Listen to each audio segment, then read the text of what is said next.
Yine Xudo kalasa 450 kilometre geldik. Su çıkış arefesinde. Suam çıkadı Xudo kalasa yine Şellibay var. Atabek dayı geldi yine. Kimde kim Xudo kalasa nelçeler ikide olmasa hiç topraktan faydalanırsa. Şimdi Xudo kalasa nelçelerimiz zor olup gider diye niyettemen. Xudayım zor olup gitki. İnşallah bağ olup gitki Şellibay ben. İnşallah bir. Acaba hesabından yapmıyorlar. Gerek olsa yeni veririz. Geçiriz. Ama yok toprakta. İnşallah abatmasa oldu mu? Zor olsa. Evet. Mazal toprak geldi. Acayip. Ben bana yine dedim. Evet.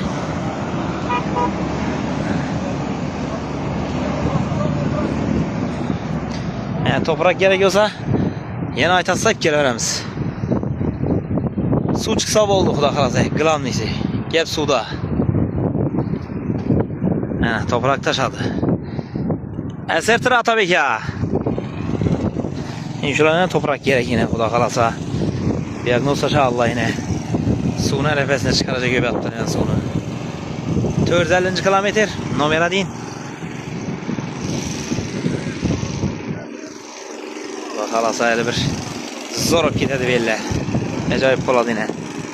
Türk dedi. Su gelip durdu mamasız. Çerdek kurulgan, oka pişip yattı. Biraz su çıkar mı Xudo kalasa? Bir gün? Su çıkar dedi.